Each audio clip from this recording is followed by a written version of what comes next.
नमस्कार दोस्तों, आप सभी का एक बार फिर से स्वागत है जेके आईटीआई मंत्रा के ऑफिशियल यूट्यूब चैनल में। यदि आप चैनल पर पहली बार आए हैं तो इसे सब्सक्राइब जरूर कर लीजिए। आईटीआई आधारित नॉन टेक्निकल पार्ट्स आपको यहाँ सॉल्यूशन मिलते हैं, उसकी कंप्लीट स्टडी इस चैनल के माध्यम से आपको करवाई जाती है। आज की इस वीडियो में हम बात करने वाले हैं DRDO, ISRO, DMRC, UPPCL, UP army एल-TG2 जितने भी कंपटीशन एग्जाम होते हैं, यदि इनमें रीजनिंग सब्जेक्ट रखा हुआ है जैसा कि डीआरडीओ एंड यूपीपीसीएल दोनों में है, तो आप वीडियो को लास्ट तक जरूर देखें।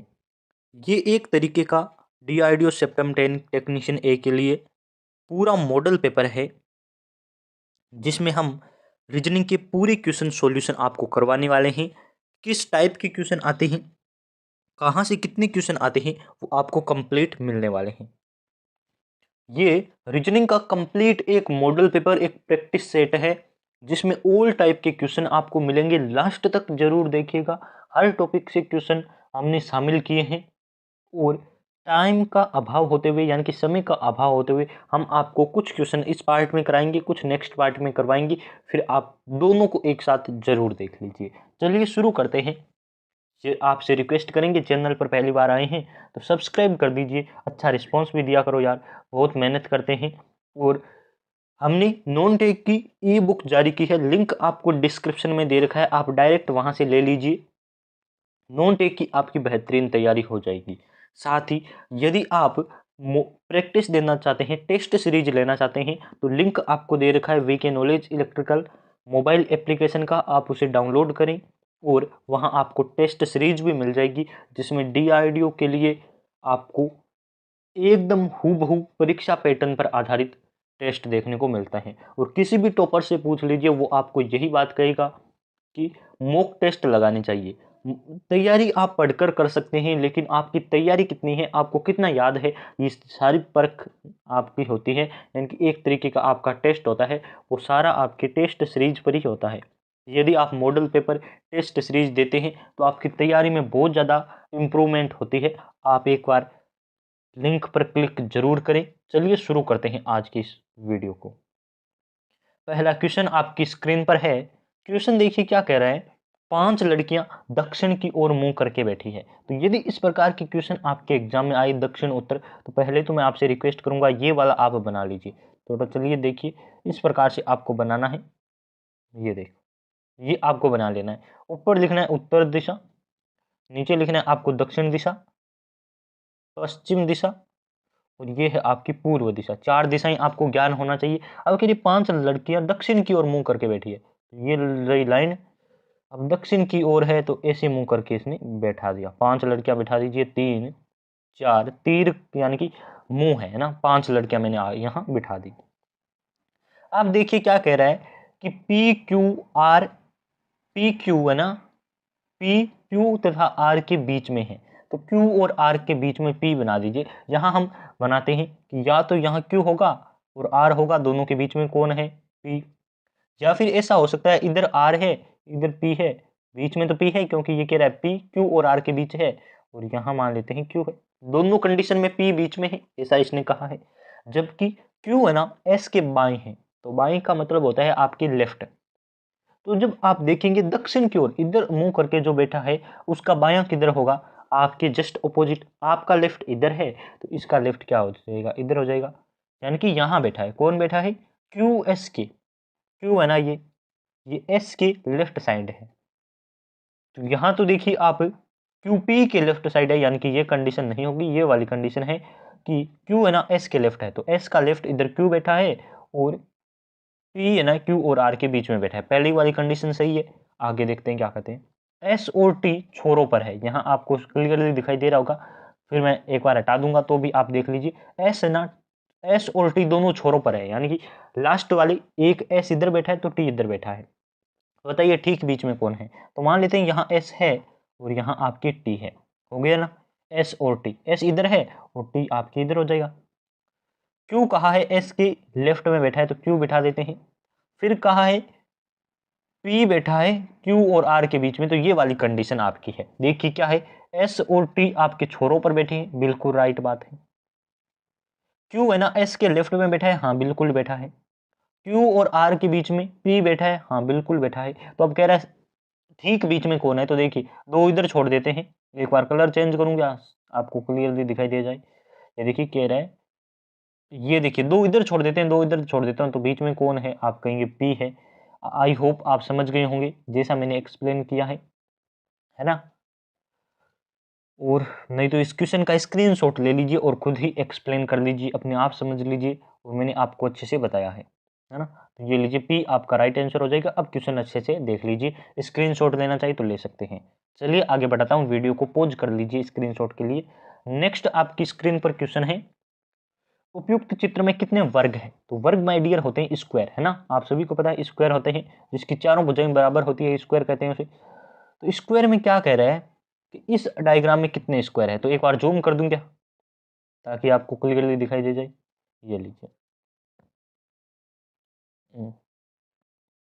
ये लो, यहाँ तक काफी है ना, इतना तो बहुत है यार। अब आपको देखिए क्या है, कितने स्क्वायर दिखाई दे रहे हैं। स्क्वायर देखिए कितने हैं, तो आप कहेंगे स्क्वायर आपको दिखाई दे रहा है, एक तो ये वाला है ना, फिर दूसरा, तीसरा, और क्या है चौथा, 5 और 6 स्क्वायर, 6 स्क्वायर है ना। फिर और देखिए ये रहा 7वां स्क्वायर, ये रहा 8वां स्क्वायर, और कहीं स्क्वायर है क्या बताइए। 8 स्क्वायर है ना, तो इसका देख लेते हैं ऑप्शन में 8 है क्या। तो देखिए ऑप्शन में 8 तो है नहीं, है ना। देखिए स्क्वायर एक बार फिर से देख लेते हैं। चलिए एक बार फिर से काउंट कर लेते हैं, देखिए क्या, मैं नंबर लिख देता हूँ ना, सही रहेगा। एक ये रहा, दो ये रहा, तीन ये रहा, चौथा, पांचवा, ऐसे ही कर सकते हैं, इसमें कोई फॉर्मूला तो नहीं है, क्योंकि ये देखिए आकृति भी कैसी दे रखी है, 6 नंबर वाला। अब देखिए दो दो को मिलाकर एक बन रहा है 7वां, एक बन रहा है 8वां ना। अब उसके बाद क्या बन रहा है, ये एक और 9वां ना, टोटल 9 है मेरे अकॉर्डिंग, 9 इसमें दे रखे हैं। और आप भी देख लीजिए 9 आपको वर्ग इसमें, यानी कि वर्ग यानी कि स्क्वायर, स्क्वायर कितने दिखाई दे रहे हैं, तो हम कहेंगे 9 हमें स्क्वायर दिखाई दे रहे हैं, तो ऑप्शन नंबर डी की तरफ जाएंगे। चलिए नेक्स्ट क्वेश्चन की ओर बढ़ते हैं। स्क्रीन देखिए, स्क्रीन पर क्वेश्चन आपके सामने है, दिए गए कुल वृत्तों की संख्या ज्ञात करें। तो कुल वृत्तों की संख्या मैं आपको बता दूं किस प्रकार से आप ज्ञात कर सकते हैं। इसमें कोई अलग फॉर्मूला नहीं है, आपको काउंट ही करनी है, क्योंकि एक एक स्क्वायर ही दे रखे ना। यहाँ कोई स्क्वायर तो थोड़ी ना बन रहा है, ये स्क्वायर थोड़ा ना, स्क्वायर यानी कि गोल होता है। देखिए कितने स्क्वायर बन रहे हैं, तो आप कहेंगे 4 और 3 12, है ना, ऐसे कर सकते हैं। 3 इधर है, 4 इधर है, 3 चौक 12, मल्टीप्लाई करके आप कर सकते हैं। ऑप्शन नंबर बी आपका सही आंसर है। आगे देखिए क्या कह रहा है, यदि आपको कह रहा है भाग का मतलब है जोड़, और माइनस का मतलब है गुणा, प्लस का मतलब है घटाव, तथा गुणा का मतलब है घटाव, यानी कि आप देख लीजिए क्या है, यानी कि माइनस है और वो भाग है। चलो देख लेते हैं क्वेश्चन को कैसे करना है ना। पहले तो इस प्रकार के जब भी क्वेश्चन आए तो आपको क्वेश्चन पढ़ लीजिए, एग्जाम में पढ़ना जरूरी होता है, लेकिन मैं कहूँगा न पढ़िए, क्योंकि हम तो बहुत सारे ऐसे प्रैक्टिस कर चुके हैं। अब देखिए क्या होगा, 20 भाग है ना 12 इंटू जो क्वेश्चन आपको दे रहा है वही मैं लिख रहा हूँ ना, 4, 4 प्लस क्या, ये लो प्लस 8 माइनस 6, ये है ना। तो अब देखिए क्या करना है, 20 का 20 लिखिए, भाग की जगह इसने कहा भाग का मतलब है जोड़, भाग की जगह जोड़ लिख देंगे।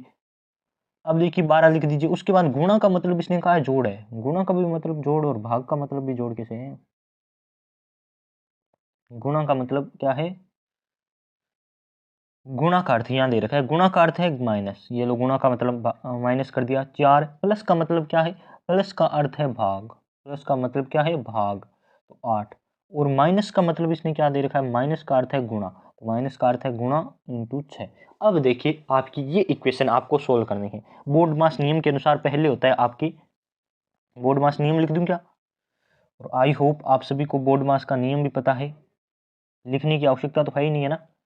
ये लिखिए बोर्ड मास, बोर्ड मास नियम क्या कहता है, पहले ब्रैकेट, फिर आपकी डिवाइड करना है ना, तो डिवाइड कहाँ होगा, ये एक जोड़ा है, फिर ये है, तो ये देखिए यहाँ आपके डिवाइड होगा, तो 4/8 यानी कि 1/2 हो जाएगा। मैं एक बार इसे नेक्स्ट पेज पर लिखकर आपको एक्सप्लेन करता हूँ ना, ये देखिए यहाँ कर देता हूँ एक्सप्लेन, पूरा इक्वेशन लिख लूँ उसके बाद आपको एक्सप्लेन कर दूँ। अब देखिए ये आपकी इक्वेशन है, मैंने यहाँ लिख ली है। पहले हम इसे सोल्व करेंगे क्योंकि बोर्ड मास नियम कहता है भाग लिखो। तो 1/2 हो जाएगा, 4/8 करेंगे तो क्या हो जाएगा 1/2 है ना, तो ये 1/2 है आपका। यहाँ तक आपको किसी को कन्फ्यूजन नहीं, मैं मिटा के 1/2 लिख देता हूँ। ये लो, टाइम का भी अभाव है और आपको भी थोड़ा समझना चाहिए, वो तो क्या है ना 1/2। अब 1/2 है। अब देखिए उसके बाद क्या होता है, बोर्ड मास नियम फिर से लिख लीजिए आप, बोर्ड मास तो ब्रेक अब डिवाइड हो गया, अब मल्टीप्लाई होगा, तो मल्टीप्लाई यहाँ करनी है हमें क्योंकि मल्टीप्लाई का निशान यहाँ है, 2 से कटेगा, ये हो जाएगा 3। अब 3 है, उसके बाद देखिए क्या कहता है, ऐड करो यानी कि जोड़ो। जोड़ कहाँ है, यहाँ है, तो आप यहाँ जोड़ेंगे 32 आएगा, 32। अब बचा आपके माइनस का निशान इंटू 3, तो 32 में से 3 घटा दीजिए माय डियर, आपका आंसर आ जाएगा ना। ये लीजिए ऑप्शन की तरफ जाते ही 29 नंबर ऑप्शन कहाँ दे रखा है, 32 - 3 यानी कि 29 आप कर सकते हैं, किसी को कोई प्रॉब्लम होगी नहीं। ये लीजिए यहाँ तक मिटा देता हूँ और आपका आंसर भी मैं आपको 29 टिक करवा देता हूँ। स्क्रीनशॉट ले लीजिए। चलिए थोड़ा मिटा दूँ क्या यार, टाइम भी कम है, चलो आगे बढ़ते हैं, है ना। निम्नलिखित अंक श्रृंखला में प्रश्नवाचक चिन्ह के स्थान पर कौन सी संख्या आएगी, तो प्रश्नवाचक की जगह आपको संख्या पहचान करनी है कौन सी आएगी। तो देखिए क्या संख्याएं हैं, 4, 5, 9, 18, 34। तो इसे दो तरीके से कर सकते हैं। एक तो होती है जब भी संख्या इस प्रकार से बढ़े ना, 1, 1, 2, 2 कम कम अंक बढ़े ना। एक तो संख्या ऐसे बढ़ती है, 4 का हो गया 36, 28, तब तो आपको पता है मल्टीप्लाई के रूप में बढ़ रही है। जब 4 से 5 हुई यानी कि ऐड का मतलब हो रहा है, यहाँ एक ऐड हुआ है, यहाँ कितने ऐड हुए हैं, तो यहाँ आप कहेंगे 4 ऐड हुए हैं। फिर यहाँ कितने ऐड हुए हैं, तो आप कहेंगे आपके हो गए हैं 9 ऐड हो गए ना।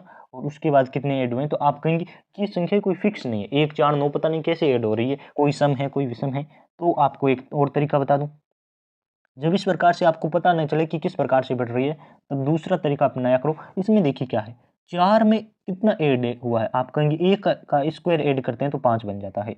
अब 5 में हम 2 का स्क्वायर ऐड करें ना, तो कितना हो जाएगा 9। फिर 9 में हम 3 का स्क्वायर ऐड करते हैं तो 18 हो जाएगा। 3 का स्क्वायर होता है 9 और 9 9 18, है ना। अब आप समझ गए होंगे, सब इंटेलिजेंट हो यार, समझ आते हो एक बार में, है ना। अब 18 में हम 1 का स्क्वायर हो गया, 2 का हो गया, 3 का हो गया, 4 का। अब 18 में हम 4 का स्क्वायर यानी कि 16 ऐड करते हैं, तो 16 ऐड करेंगे तो कितना आएगा, तो 16 और 18 आपके होते हैं 34, है ना। 16 और 18 34।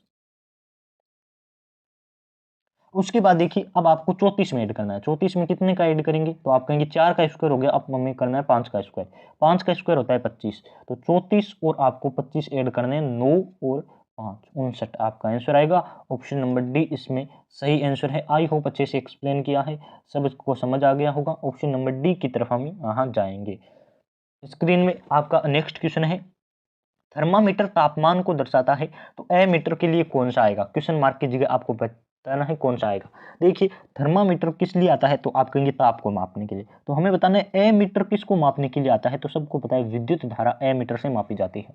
यदि वोल्ट मीटर होता तो हम कर देते विभवांतर को मापने के लिए, यदि एनर्जी मीटर होता तो हम कहते शक्ति को मापने के लिए, है ना। अब देखिए वही क्वेश्चन आ गया क्या, 5 छोरों वाला, कोई नहीं एक बार एक्सप्लेन कर।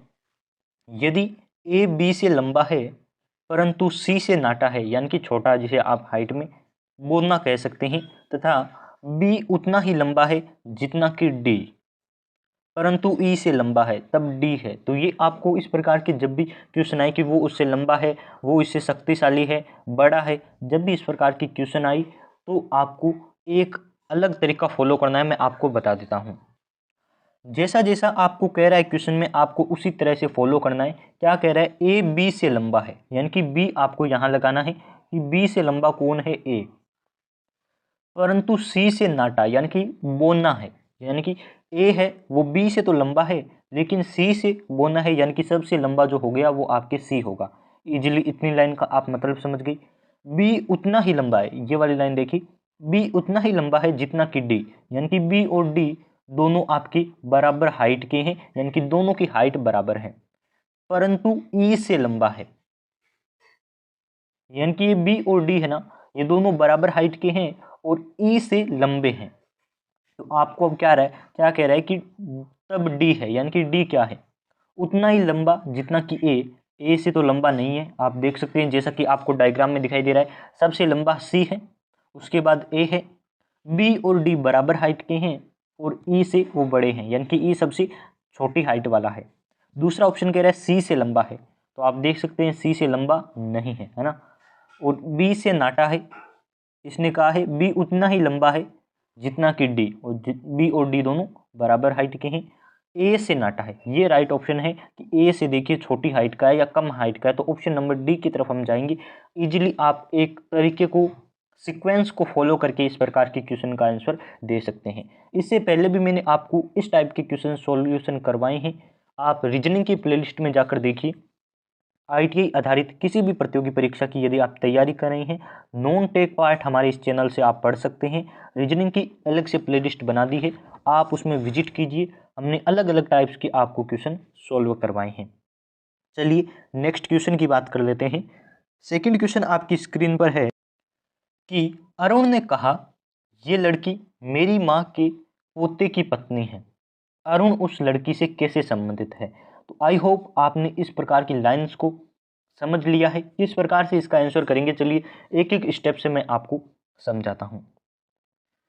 अरुण ने कहा, तो मान लीजिए ये आपका अरुण है ना, और कहा कि ये लड़की, यानी कि एक लड़की की तरफ इशारा करते हुए कह रहे हैं, हम आपको जी से दर्शा देते हैं। अरुण प्लस मेल है और जी यानी कि गर्ल वो लड़की है जिसे हम माइनस सिंबल से डिनोट कर रहे हैं। ये लड़की मेरी माँ यानी कि अरुण की माँ है और उसका पोता, अरुण की माँ का पोता क्या होगा, आप मान लीजिए कि अरुण का बेटा होगा।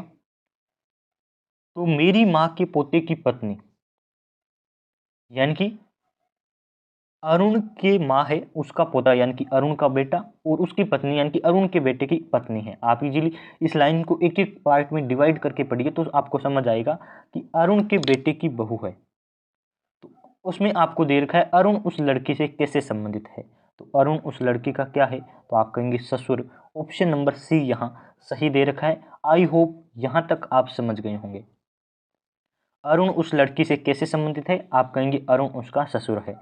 और यदि पूछे कि वो लड़की अरुण से कैसे संबंधित है, तो वो अरुण की बहू होगी। आप ऑप्शन उसके अकॉर्डिंग सेलेक्ट कर सकते हैं। यहाँ पूछा है अरुण कैसे संबंधित है, तो अरुण उसका ससुर होगा। एक बार फिर से एक्सप्लेन करूँ क्या, देखिए ऑप्शन क्या कह रहे हैं आपकी कि अरुण है उसके माँ का पोता, यानी कि अरुण के माँ का पोता क्या होगा, अरुण का बेटा, और उसकी बहू यानी कि अरुण के बेटे की पत्नी है, वो अरुण की बहू हो जाएगी, या फिर अरुण उसका ससुर हो जाएगा। रीजनिंग में ब्लड रिलेशन से रिलेटेड टॉपिक है, उससे इस प्रकार के क्वेश्चन पूछे जाते हैं, जिसे आपको घुमा फिरा कर क्वेश्चन दिए जाते हैं।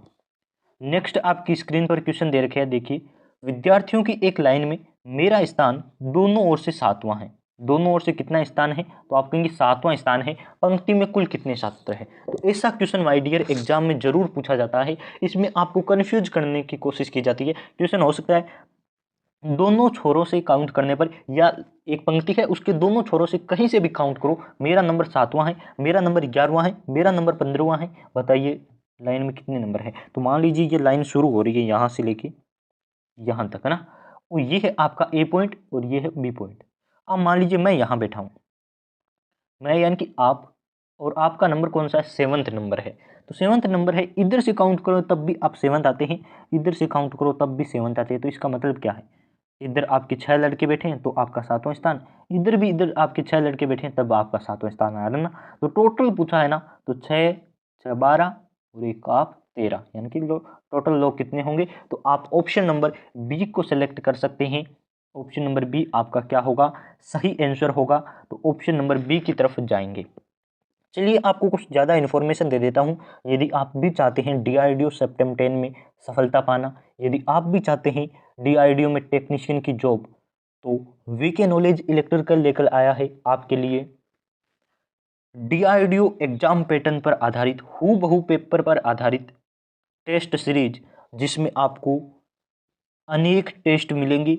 120 क्वेश्चन उसमें शामिल है, पूरी तरह से एग्जाम पैटर्न पर आधारित है। तो आप अपनी तैयारी शुरू कर सकते हैं, अपनी तैयारी की जांच कर सकते हैं, क्या कमी रह गई है उसे भी सुधार सकते हैं। लिंक दे रखा है आपको डिस्क्रिप्शन में, आप जाकर जरूर विजिट करें। Download now VK Knowledge Electrical application. चलिए आगे बात कर लेते हैं। एक आदमी पूर्व में 3 किलोमीटर की यात्रा करता है। जब भी ऐसे क्वेश्चन आ जाए ना, तो आपको क्या करना है, सिंपली दिशाएं बना लेनी है, उत्तर, दक्षिण और पूर्व और पश्चिम 4 दिशाएं होती है, आई होप आप सभी को पता है।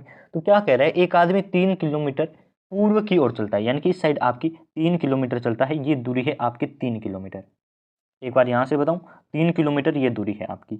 उसके बाद क्या कहता है कि वह दक्षिण की ओर मुड़ जाता है, तो दक्षिण आपकी नीचे की ओर है, यानी कि आपको इस लाइन को नीचे की ओर ऐसे घुमा लेना है। ये होगी 3 किलोमीटर और फिर दक्षिण की ओर मुड़ जाता है और 4 किलोमीटर चलता है।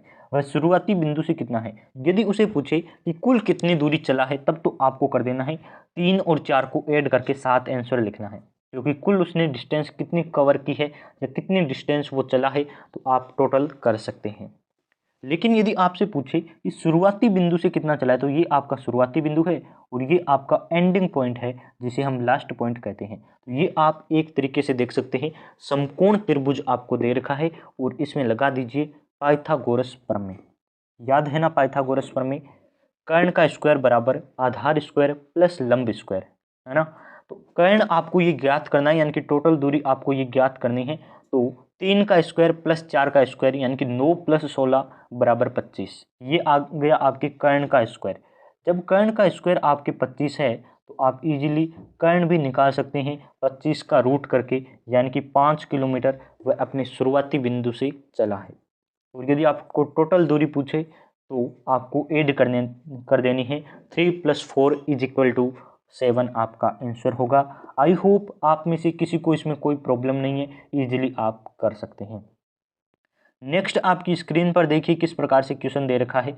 रीजनिंग का प्रैक्टिस सेट आज कंप्लीट हो जाएगा और यदि आवश्यकता पड़ी तो हम आपको बार बार प्रोवाइड करवाएंगे। देखिए क्या कह रहे हैं, अंग्रेजी वर्णमाला के अल्फाबेट्स को संख्याओं से लिखा जाता है, तो निम्न में से किस वर्णमाला की 5 शब्दों का योग 51 होगा।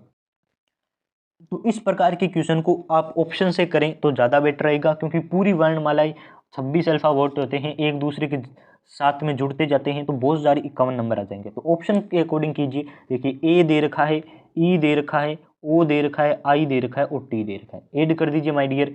ए का कितना होता है 1, ई का होता है 5, ओ का बताइए क्या नंबर होता है। तो अब देखिए क्या होगा, ओ का कितना होता है तो आप कहेंगे 15, आई का होता है 10, है ना, 10 होता है या 9 होता है, जे का 10 होता है ना, तो ये लीजिए आई का 9, और टी का कितना होता है 20 होता है ना। तो ये नंबर आपको ध्यान होने चाहिए, इजीली कर सकते हैं। ये हो गया आपके 20 और 20 40 और 40 से 10 50, यानी कि 50 ही नंबर हुए, तो ये आपका आंसर नहीं होगा। तो आप यहाँ तक काउंट कर सकते हैं। अब अगली की कर लेते हैं, यहाँ तक आपके 51 नहीं हुआ और टोटल आपको करना था 51, है ना। छोटी मोटी गलतियाँ हो जाए तो आप भी सुधार लिया करो। अब देखिए आगे वाला ऑप्शन क्या कह रहा है, ए आई ओ ई जे। तो मैं जानता हूँ ए का मतलब होता है 1, आई का मतलब होता है 9, ओ का मतलब होता है 15, ई का होता है 5 और जे का मेरे होता है 10, है ना। हमारे जे की ITI मंत्रा का जे होता है 10। ओके, तो देखिए आगे क्या है, ये हो गया 20, ये हो गया 30 और ये हो गया आपकी 40। तो अभी तक 40 हुआ, यानी कि ये भी आपका आंसर नहीं होगा। इजीली यहाँ ऐसे ऐसे करते जाइए, आपका आंसर आ जाएगा माय डियर बहुत ही कम समय में, वरना तो बहुत लंबी इसकी प्रॉब्लम होती है इस प्रकार के क्वेश्चन में। आगे देखिए क्या है, AOUEH। अब देखिए ए का 1 होता है, ये आपके होता है 15, 1 और 15 जोड़ दीजिए। उसके बाद यू का आपके कितना होता है, जब टी का आपके 20 होता है तो यू का 21, है ना, और ई का 5 और एच का बताइए कितना होता है। तो ई कर दीजिए आपकी 8, है ना। तो क्या हो गया 15 5 20, 20 से 20 40 और 40 से 10 आपके 50 हुई, यहाँ तक भी 50 हुई। तो अब आपको चेक करने की आवश्यकता नहीं है, ऑप्शन नंबर डी ही इसका राइट आंसर होगा। चलिए मैं आपको चेक करके भी बता दूं, ऑप्शन नंबर डी इसका आंसर है, यहाँ तक समझ लीजिए। उसके बाद देखिए लास्ट वाले को हम चेक करते हैं ना। अब देखिए ए का क्या बना, तो ए का 1, आई का आपकी क्या बनेगा, तो आप कहेंगे 9, बार बार यार 10 लिख देता हूँ 9। उसके बाद ओ का कितना बनेगा, आप कहेंगे 15, ई का 5 और यू का आपकी बनेगा 21, है ना। अब देखिए क्या होगा, ये हो गया 20, 9 और 21 हो गए 30, यानी कि 50 और 51। ऑप्शन नंबर डी आपका सही आंसर है। इस प्रकार के क्वेश्चन को आप इसी तरीके से जल्दी सॉल्व कर सकते हैं। चलिए नेक्स्ट क्वेश्चन की ओर बढ़ते हैं। यदि अभी तक वीडियो को लाइक नहीं किया तो लाइक जरूर कर दीजिए यार, बहुत ज़्यादा मेहनत करते हैं। अब देखिए एक निश्चित कूट भाषा में क्लोक को इस प्रकार से लिखा है, तो रमेश के पहले और आखिरी अंक को आपको बताना है। मैं आपको पहला और आखिरी नहीं, टोटल अंक बताने वाला हूँ। इजीली देखिए क्या हुआ कि आपके लिखा हुआ है क्लोक, और क्लॉक को इसने कैसे लिखा है, KCOLC, है ना। तो ये पहले कर दिया, उसके बाद ये यानी कि उल्टा लिखा है। क्लॉक की जो स्पेलिंग है उसे एकदम उल्टी करके लिखी है। तो हम भी रमेश को इसी प्रकार से लिखेंगे। रमेश आपकी क्या है, तो हम H से शुरू करेंगे, HSEMRA। तो पहला अंक आपका होगा H और दूसरा लास्ट वाला अंक होगा R। तो ऑप्शन नंबर बी की तरफ जाएंगे, ये आपका राइट आंसर है। यदि आपको पूछे कि रमेश को उल्टा कैसे लिखना है, तो आपको पहले लिखना है HSEMAR,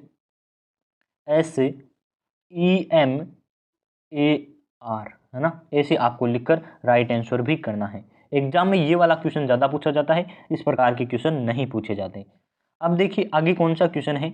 नेक्स्ट आपका क्वेश्चन कह रहा है मेटाफोर को इस प्रकार से लिखा है, तो नॉर्मल को कैसे लिखेंगे। तो आपको वही तरीका फॉलो करना है। कैसे लिखा है मेटाफोर को, मेटा आपके इस प्रकार से और फोर, मेटाफोर।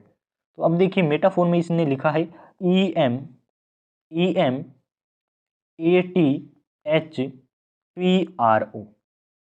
है ना।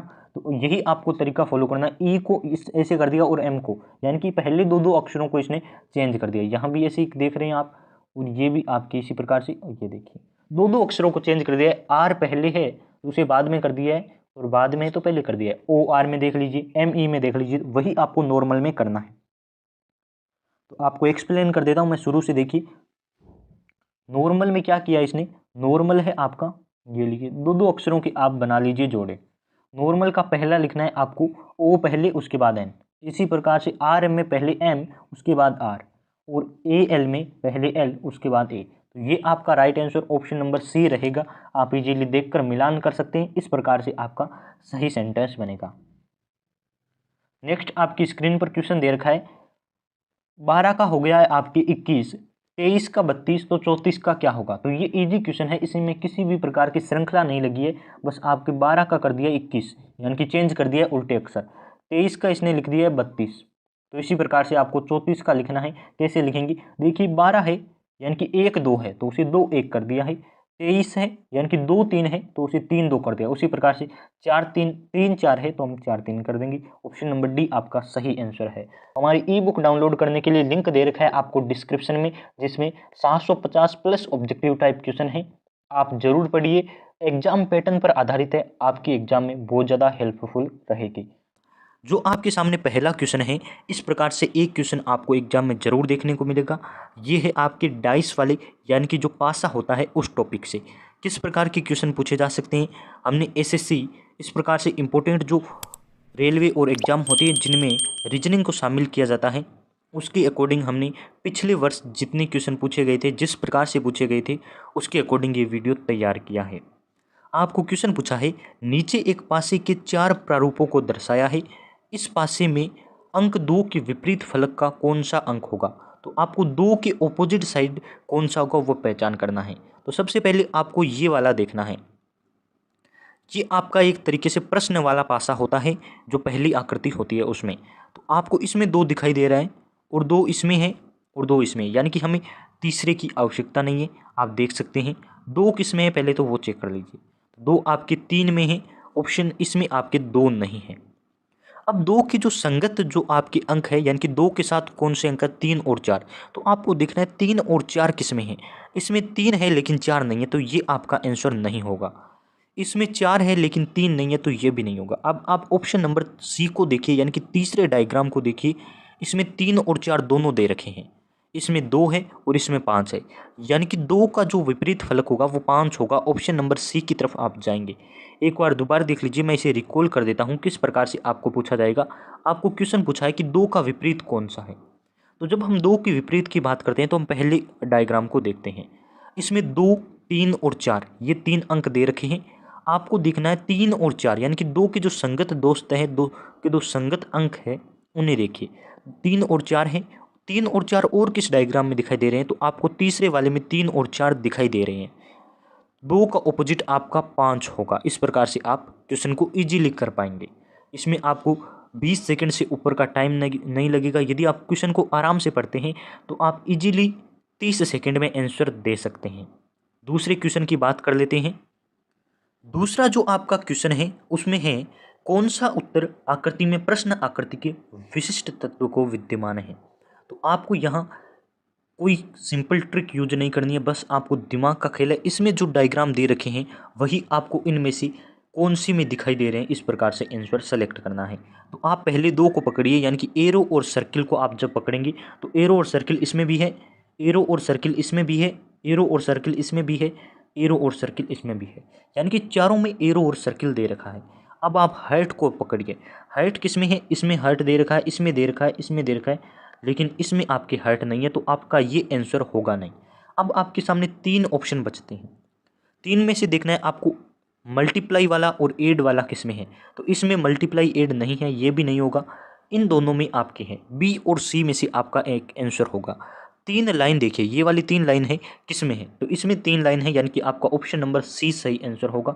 आपको देखना है कि प्रश्न आकृति और उत्तर आकृति में सेम किस में आपको ये शेप्स दे रखे हैं। तो आप देखते हैं तो प्रश्न आकृति में जो शेप है वो सारे के सारे आपको ऑप्शन नंबर सी में मिल जाते हैं, तो आपका सी नंबर आंसर राइट होगा। नेक्स्ट आप क्वेश्चन की बात कर लेते हैं। तीसरा क्वेश्चन है, निम्नलिखित में से कौन सा वेन डायग्राम। तो यहाँ आपको ध्यान रखना है, वेन डायग्राम आपको एग्जाम में जरूर पूछा जाएगा। इसके हमने 3 क्वेश्चन इस वीडियो में शामिल किए हैं। गाजर, भोजन और सब्जी। तो आप देख सकते हैं गाजर, भोजन और सब्जी एक ही होते हैं। भोजन के अंतर्गत सब्जी आती है और सब्जी के अंतर्गत आपको देखना है। ये आपको यहाँ वेन डायग्राम का जब भी आंसर देते हैं तो आपको कैटेगरी देखनी है। तो आप देखते हैं कि भोजन एक कैटेगरी है जिसके अंतर्गत सब्जी आती है और सब्जी के अंतर्गत गाजर आती है। तो इस प्रकार का आपका डायग्राम बनेगा। ऑप्शन नंबर ए इसका सही आंसर है। मान लीजिए यहाँ आपको ऑप्शन दे कि गाजर, मूली और तीसरा ऑप्शन दे दे आपको पेन। तो आपको पता है गाजर और मूली तो सब्जी की कैटेगरी में आते हैं, लेकिन पेन एक अलग कैटेगरी है, तब आपको इस प्रकार के ऑप्शन की तरफ जाना होता है। तो इसके हम 3 क्वेश्चन लेकर आए हैं, आपका कॉन्सेप्ट क्लियर हो जाएगा। तीनों क्वेश्चन को देखते हैं। यहाँ आपका चौथा क्वेश्चन है, वो वैसे तो मैथ का क्वेश्चन है, लेकिन जनरल रीजनिंग के क्वेश्चन में इस प्रकार की आपको देखने को मिल सकते हैं। क्वेश्चन आप देख सकते हैं, एक 18 सेंटीमीटर का आपको ठोस घन दे रखा है। यदि 3 सेमी के छोटे छोटे घन बनाई जाए तो कुल कितने घन बनेंगे। तो आप देख सकते हैं एक घन है, घन इस प्रकार से होती है जिसकी तीनों भुजाएं समान होती है। ये आपको मैं बना के दिखा देता हूँ। ये है घन, ये आपका घन है।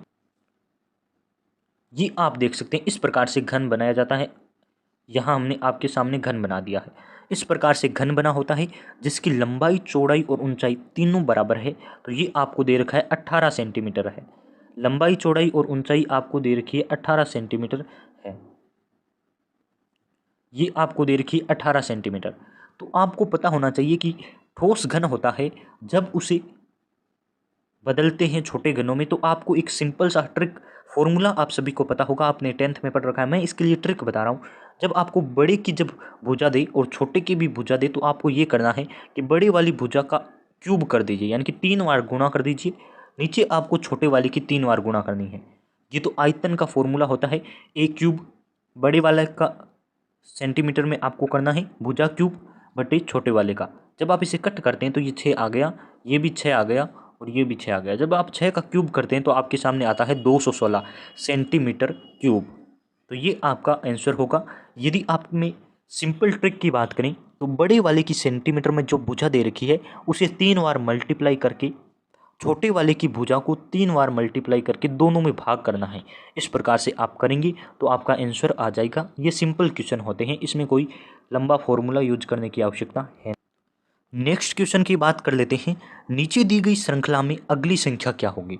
तो इस क्वेश्चन को देखकर आप क्या करेंगे, बड़ा क्वेश्चन है, छोड़कर चले जाएंगे और आपके 1 नंबर कम हो जाएंगे। यदि कोई कॉम्पिटिटर आप में से ज़्यादा 1 अंक ले आता है तो उसका सिलेक्शन होने की संभावना है। तो इस प्रकार की क्वेश्चन को देखकर आपको छोड़ना नहीं है, क्वेश्चन की कॉन्सेप्ट क्या है उसे समझना है।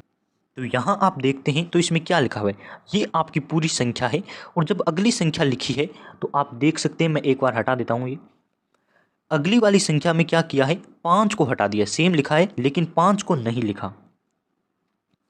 संख्या शुरू की है 8 9 से लेकर 7 तक लिखा है, लेकिन ये आगे वाली संख्या है वो नहीं लिखी। फिर जो आगे स्टेप फॉलो किया उसमें क्या किया है, 8 तो लिखा है लेकिन लास्ट वाला 7 नहीं लिखा। 3 के बाद 7 है वो 7 नहीं लिखा, और उसमें क्या किया आगे फिर यहाँ फॉलो किया, तब 8 को आगे से हटा दिया, ये 9 से शुरू की है। तो आपको यहाँ क्वेश्चन की जगह कौन सी संख्या आएगी वो बतानी है। तो क्वेश्चन की जगह कौन सी संख्या आएगी आप इजीली बता पाएंगे। अब आपको यहाँ 8 को गायब किया, आपको पीछे वाली संख्या 3 को गायब करनी है, यानी कि 9 से आपको शुरू करनी है, लेकिन लास्ट वाली नहीं लिखनी। तो 9 की शुरू ऑप्शन नंबर डी में हो रही है और लास्ट वाला नहीं लिखा है हमने, तो ऑप्शन नंबर डी इसका आंसर रहेगा। आप इसे समझ गए होंगे। नेक्स्ट जो आपके पास क्वेश्चन है, निम्न में से कौन सा वेन डायग्राम आम, फल और सब्जी के बीच के संपर्क को सबसे अच्छी तरह दर्शाता है।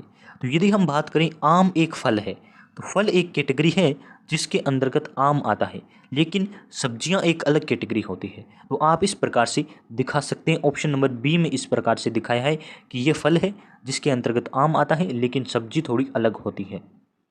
तो आप वेन डायग्राम के कॉन्सेप्ट को समझ गए होंगे। आगे एक और क्वेश्चन आएगा जिसमें आप वेन डायग्राम को खुद करने वाले हैं।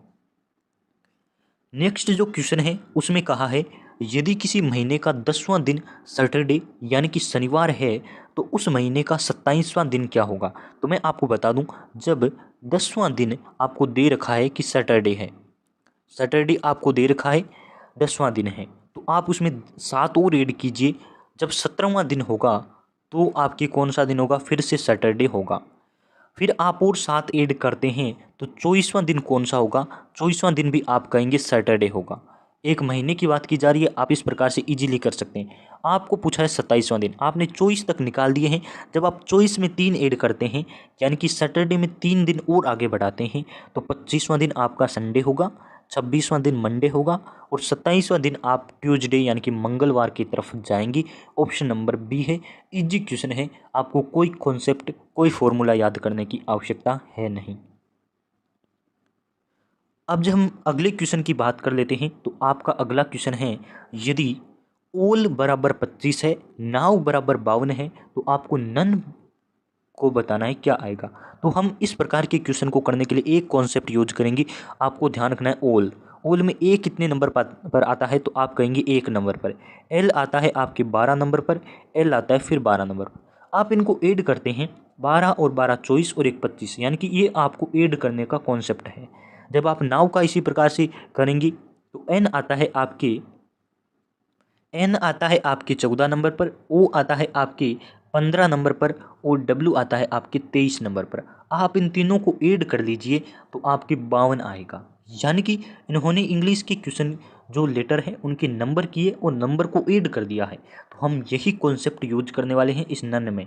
एक बार मैं आपके सामने से ये हटा देता हूँ। नन का हम यही कॉन्सेप्ट करेंगे, तो आप देख सकते हैं कौन सा आंसर आएगा, आप इजीली जल्दी से कर पाएंगे। तो हम यहाँ लिख देते हैं नन, NONE, नन लिख दिया। इसमें एन आपके कितने नंबर पर आता है, तो आप कहेंगे 14 नंबर पर। ओ की बात करें तो ओ लिखेंगे आप 15 नंबर पर, एन फिर से 14 नंबर पर, और ई आप सभी को पता है 5 नंबर पर। अब आपको करना है ऐड, तो ईजिली ऐड कर पाएंगे। 15 और 5 20, और ये आएंगे 28, यानी कि 20 और 28 होते हैं आपके 48, यानी कि आप ऑप्शन नंबर बी की तरफ जाएंगे। इसमें भी कॉन्सेप्ट आपका क्लियर हो गया होगा। यदि इस प्रकार के क्वेश्चन आएंगे तो आप इजीली कर पाएंगे, मेरा विश्वास है।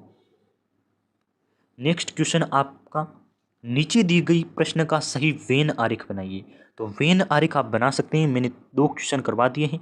तीसरा आप देख सकते हैं, घोड़ा बंदर और बाघ आपके सामने हैं। तीनों ही जानवर है लेकिन अलग अलग है। बाघ अलग है, बंदर अलग है, घोड़ा अलग है। तो जानवर है, आप तीनों की एक इस प्रकार से कर देंगे, 3 अलग अलग सर्किल बनाएंगे। ऑप्शन नंबर बी के अंतर्गत आपको ये करना है। और आज का जो लास्ट क्वेश्चन है वो है, नीचे दी गई श्रृंखला में प्रश्न चिन्ह के स्थान पर कौन सी संख्या आएगी। तो इस प्रकार के क्वेश्चन को आप इजीली कर पाएंगे, कोई लंबा कॉन्सेप्ट नहीं है। यहाँ आप देखते हैं तो 3 में कितने ऐड किए हैं, तो आप कहेंगे 3 में 2 ऐड किए तो आपके 5 आई, फिर 1 ऐड किया, फिर आपके 6 ऐड किए, फिर आपके फिर ऐड किया ही नहीं। तो आपको ये कॉन्सेप्ट ही समझ नहीं आ रहा है कि किस किया है। तो इसके लिए आपको एक नया कॉन्सेप्ट लगाना है। 3 को जब 2 से मल्टीप्लाई की है तो 6 आ गया, 6 को फिर 2 से मल्टीप्लाई की है तो 12 आ गया, 12 को फिर 2 से मल्टीप्लाई की है 24 आ गया। इस प्रकार से, यानी कि आप कह रहे हैं कि एक छोड़ के एक यदि हम करते हैं तो ये हमारी 2 से मल्टीप्लाई हो रही है। फिर हम यही कॉन्सेप्ट यहाँ लगाते हैं, तो 5 में 7 ऐड करते हैं जब हम, तो 12 आते हैं। 12 में कितने ऐड, 12 में 7 ऐड करेंगे तो आपके 19 आएंगे, और 19 में आप जब 7 ऐड करेंगे तो 26 आएंगे। तो आप कह सकते हैं यहाँ 19 आएगा। तो ऑप्शन नंबर आपका ए ही राइट आंसर है कि यहाँ 19 आएगा। इस प्रकार से आप रीजनिंग के क्वेश्चन को इजीली सोल्व कर सकते हैं। यदि एक दर्पण को MN रेखा पर रखा जाए तो दी गई उत्तर आकृतियों में से कौन सी आकृति प्रश्न आकृति का सही प्रतिबिंब बनेगी। तो इस क्वेश्चन को समझने के लिए आपको कोई ज़्यादा लॉजिक लगाने की आवश्यकता नहीं है। इसी प्रकार के नॉर्मल क्वेश्चन पूछेंगे जिससे आपके जो कितना सोच सकते हैं, आपकी एबिलिटी कितनी है सोचने की, वो जांच करते हैं। यदि हम DRDO की बात करें तो DRDO में आपके 10 क्वेश्चन आएंगे रीजनिंग के, वहीं UPPCL TG2 में भी रीजनिंग शामिल है। तो दोनों में इसी प्रकार के क्वेश्चन पूछे जाते हैं जिससे आपका जनरल जो सोचने की क्षमता है उसकी जांच की जाती है। मेन तो जो आपका है वह टेक्निकल ही है। यदि टेक्निकल मजबूत है तो आपका सिलेक्शन पक्का है। रीजनिंग और मैथ में तो बस 10th लेवल के क्वेश्चन आते हैं। तो आप देख सकते हैं इस क्वेश्चन में कहा है ये MN रेखा है, इस पर एक उत्तर आकृति बनानी है। तो आपको देखना है किस प्रकार से। आपको कहा गया है दर्पण, तो आपको पता है जब भी दर्पण होता है तो उसमें जो आपका राइट पोर्शन होता है वो लेफ्ट दिखाई देता है और लेफ्ट राइट हो जाता है, यानी कि चेंज हो जाते हैं। तो वहीं आपको देखना है कि जो ये इस प्रकार से बना हुआ आकृति है इसे आपको इसी प्रकार से बनाना है। इसमें जो राइट दे रखा है वो लेफ्ट हो जाएगा। तो ये इस प्रकार की आकृति आपको इसमें दिखाई दे रही है। ऑप्शन नंबर ए इसका सही आंसर होगा। यदि आप दर्पण के सामने जाकर देखते हैं तो इसी प्रकार का होगा। इसमें मान लीजिए ये आपका सर है, हेड है, तो हेड क्या नीचे होगा? नहीं, दर्पण के सामने नीचे नहीं होता। तो ये आपका सही आंसर ऑप्शन नंबर ए होगा जो आप देख रहे हैं। जो दूसरा आपके क्वेश्चन है, नीचे दी गई प्रश्न आकृति में या प्रश्न चिन्ह के स्थान पर कौन सी संख्या आएगी। तो इस प्रकार के क्वेश्चन एग्जाम में पूछे जा सकते हैं जिससे आपका जनरल मैथ या फिर जो आप कितना दिमाग लगा सकते हैं वो पूछा जाता है। ये वैसे तो मैथ के क्वेश्चन बन जाते हैं लेकिन जनरल रीजनिंग में इसी प्रकार के क्वेश्चन पूछे जाते हैं। आपको 3 या 4 अक्षर दे देते हैं, संख्या दे देते हैं, जिनमें से आपको एक ज्ञात करनी है। तो पैटर्न फॉलो करना है। जब भी आपको इस प्रकार की क्वेश्चन दे तो आपको देखना है कि पहले वाला जो है वो किस प्रकार से आया है। तो आप देखते हैं 9 का यदि हम स्क्वायर करते हैं तो आता है 81, और 81 को जब हम 2 से मल्टीप्लाई कर देते हैं तो आपका 162 आता है। तो आपको यही पैटर्न यहाँ फॉलो करना है। 8 का आपको स्क्वायर करना है तो आपके आएगा 8 का स्क्वायर होता है 64, और उसको 2 से मल्टीप्लाई करते हैं तो आपका ऑप्शन आता है 128। यहाँ राइट आंसर होगा। तो आप देख सकते हैं पहले वाले की संख्या का स्क्वायर करके जो आपके सामने आया है उसे 2 से मल्टीप्लाई किया है। तो हमने यही कॉन्सेप्ट यहाँ लगा दिया है कि 8 का स्क्वायर करके हमने जब भी मल्टीप्लाई किया तो आपका ऑप्शन नंबर सी इसका सही आंसर बना है। आपके सामने एक क्वेश्चन है अगला जिसमें लिखा है यदि सितंबर का मान 54 है, जनवरी का मान आपको दे रखा है 42 और दिसंबर का मान आपको 48 दे रखा है, तो आपको अगस्त का मान देखना है। तो इसमें आप करने लगते हैं काउंट करते हैं कितने अक्षर है। तो यही आपको कॉन्सेप्ट करना है। सितंबर में जब आप काउंट करेंगे कि 1 2 3 4 5 6 7 8 9, यानी कि सितंबर में आप कह सकते हैं 9 अक्षर है, और 9 को जब हमने 6 से मल्टीप्लाई किया तो आपके सामने 54 आया। इसी प्रकार से आप जनवरी में ये कॉन्सेप्ट फॉलो कीजिए। 1 2 3 4 5 6 7 है, और 7 को जब आपने 6 से मल्टीप्लाई किया तो 42 आया। इसी प्रकार से आपको दिसंबर में दे रखा है 2 2 4 5 6 7 8, 8 को जब आपने 6 से मल्टीप्लाई किया तो 48 आया। यही आपको अगस्त में करना है। अगस्त में आप काउंट कर लीजिए कितने लेटर दिखाई दे रहे हैं, 1 2 3 4 5 6। तो 6 को अब 6 से मल्टीप्लाई करते हैं तो आपका 36 ऑप्शन बनता है। ऑप्शन नंबर डी इसका सही आंसर है। एक बार फिर से मैं इसे रिकॉल कर देता हूँ। जब आप सितंबर में अक्षर काउंट करेंगे तो सितंबर में आपके 9 अक्षर है, और 9 को इसने 6 से मल्टीप्लाई करके 54 लिखा है। वहीं इसने जनवरी में जो लेटर है उन्हें काउंट किया है और 6 से मल्टीप्लाई की है, 42 आया है। तो आपको इसी प्रकार से अगस्त में जितने भी लेटर हैं यानी कि 6 लेटर है काउंट करना है, उन्हें 6 से मल्टीप्लाई करना है। आपका ऑप्शन नंबर डी इसका सही आंसर बनेगा। अगला आपके पास क्वेश्चन है नीचे दी गई प्रश्न चिन्ह के स्थान पर कौन सी संख्या आएगी। तो आपको एक प्रश्न दिया है और इसमें एक क्वेश्चन मार्क चिन्ह दिया है, इसके स्थान पर कौन सी संख्या आएगी वो आपको बतानी है। तो आप देख सकते हैं यहाँ इसमें आपको क्या करना है, देख सकते हैं आप, इसने लिखा है 4/9, 4/9, और आपको ऊपर वाले का अलग सॉल्व करना है, नीचे वाले को अलग सॉल्यूशन इसमें करना है। तो पहले हम ऊपर वाले का कर लेते हैं। 4 को जब हम 2 से मल्टीप्लाई करते हैं तो 8 आता है, और 8 में 1 ऐड करते हैं तो 9 आया है। तो इसी प्रकार से हम 9 को 2 से मल्टीप्लाई करेंगे, 18 और 18 में 1 जोड़ेंगे तो 19 आएगा। तो आपको 19 इस ऑप्शन में दिखाई दे रहा है, आप इस प्रकार से कर सकते हैं। आगे भी चेक कर लेते हैं क्या हमारा कॉन्सेप्ट सही है। तो हम 19 को जब 2 से मल्टीप्लाई करते हैं तो 32 आता है, और 32 में 1 जोड़ने से हमारा 39 आ जाता है। यानी कि ऊपर हमारा कॉन्सेप्ट क्लियर है कि यदि हम इस संख्या को 2 से मल्टीप्लाई करके 1 ऐड कर देते हैं तो हमारी वो संख्या आ जाती है जिसकी हमें आवश्यकता है। जब हम नीचे इस कॉन्सेप्ट को फॉलो करते हैं तो नीचे आपके सामने कॉन्सेप्ट आता है कि 9 को इसने 2 से मल्टीप्लाई करके 2 ऐड किया है। 9 को 2 से मल्टीप्लाई करते हैं 18 आता है, और 18 में इसने 2 ऐड किया है। तो आपको यही कॉन्सेप्ट लगाना है। जब 20 को 2 से मल्टीप्लाई करते हैं तो 40 और 40 में 2 जोड़ते हैं 42 आता है। यही आप आगे करते हैं तो 42 को जब 2 से मल्टीप्लाई करते हैं तो 84 आता है, और उसमें 2 ऐड करके इसने लिखा है। तो यहाँ आपका ऑप्शन नंबर 20 सही आंसर होगा कि ऊपर 19 आएगा और नीचे आपके 42 आएगा। यानी कि ये आपकी जो क्वेश्चन मार्क है इसकी जगह ऑप्शन नंबर बी को आप लगा सकते हैं। अगला जो आपका क्वेश्चन है उसमें कहा है यदि दो संख्याओं का अंतर 3 है, उनके वर्गों का अंतर 39 है, तो बड़ी संख्या ज्ञात कीजिए। इसके दो आपके सामने तरीके हैं, दोनों में से मैं आपको शॉर्ट तरीका बताने वाला हूं। एक्स और वाई मान के आप कर सकते हैं, लेकिन वो लंबा तरीका है, आपको एग्जाम में 40 सेकेंड में आंसर करना होता है। तो यहाँ आप देख सकते हैं कॉन्सेप्ट क्या है। कॉन्सेप्ट ये है कि आपको बड़ी संख्या देखनी है, तो ऑप्शन की तरफ आप जाएंगे। तो मान लीजिए आप 8 को बड़ी संख्या मानते हैं, ऑप्शन से एक एक करके चेक कर लीजिए, जो राइट आंसर होगा उसे ही हम कहेंगे। तो हम बड़ी संख्या को 8 मान लेते हैं, और 8 में से यदि हम 5 माइनस करते हैं तो अंतर हमारा 3 आता है। अब दूसरी लाइन आपको कहिए उनके वर्गों का योग, यानी कि इनके वर्गों का योग करना है, आपको अंतर करना है। 8 का हमें स्क्वायर करना है, -5 का स्क्वायर करना है, और अंतर आपके 39 आना चाहिए। तो ये आप देखते हैं, तो इसका आंसर होता है 64 - 25। जब आप अंतर करते हैं तो 39 आंसर आता है, यानी कि ऑप्शन ए ही आपका राइट आंसर है। आप चारों ऑप्शन को एक एक करके चेक कर सकते हैं, जिसमें ये कहीं भी लाइन सही सेट हो वही इसका आंसर होता है।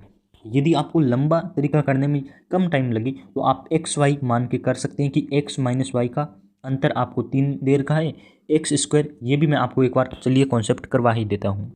यदि आप चाहें तो इस प्रकार से भी कर सकते हैं, यानी कि बड़ी संख्या को आप एक्स मानते हैं और उस दूसरी संख्या को वाई मानते हैं। दोनों का अंतर यानी कि दोनों को आप यदि घटाएंगे तो 3 आएगा।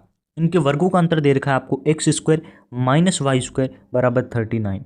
जब आप लिखते हैं एक्स स्क्वायर माइनस, इस समीकरण को हल करते हैं तो आपके सामने आता है एक्स प्लस वाई और एक्स माइनस वाई, दो आपके ब्रैकेट होते हैं। आपको सर्व समीकरण याद होगी, मैंने समझा है। तो x - वाई की वैल्यू आपको 3 दे रखी है, 3 को आप इससे डिवाइड कर सकते हैं, 13 आएगा, और इस प्रकार से आप लंबा कॉन्सेप्ट यूज करके इसका आंसर निकाल सकते हैं। मैंने आपको शॉर्ट तरीका बता दिया है, जिससे आपका ऑप्शन नंबर ए सही आंसर रहेगा। नेक्स्ट आपके पास क्वेश्चन है, यदि एक सांकेतिक भाषा में पेंट को इस प्रकार से लिखा है 74128 और एक्सेल को लिखा है 93596, तो बताइए उसी प्रकार से एक्सेप्ट को कैसे लिखेंगे। तो आपको देखना है कि पेंट और जो एक्सेल है इनमें वही लेटर यूज हुए हैं जो इस एक्सेप्ट में दे रखे हैं। तो आप देखते हैं तो पी इसमें यूज हुआ है, और डबल सी दे रखा है, ई दे रखा है, ए दे रखा है। तो आप इन सारों का यूज करके इसको बना सकते हैं।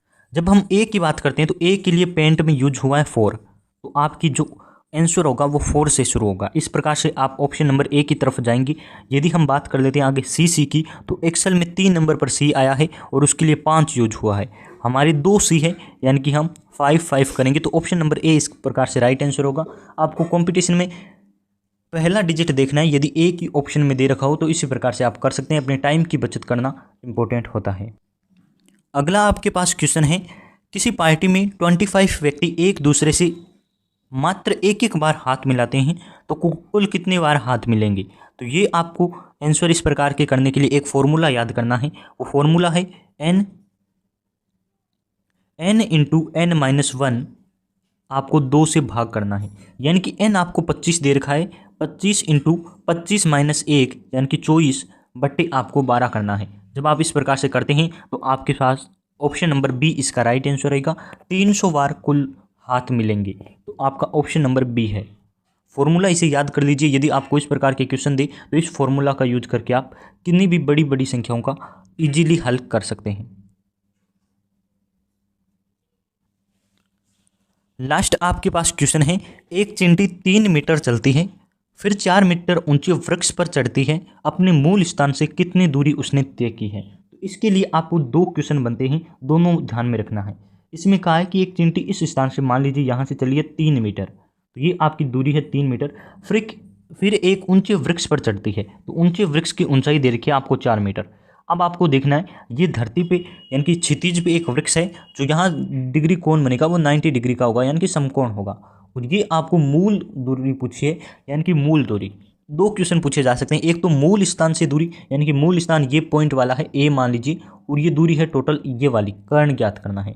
यदि आपको कहे कि कुल कितनी चली है, तो आप 3 और 4 को ऐड करके 7 लिख सकते हैं, लेकिन यहाँ मूल दूरी पूछी है।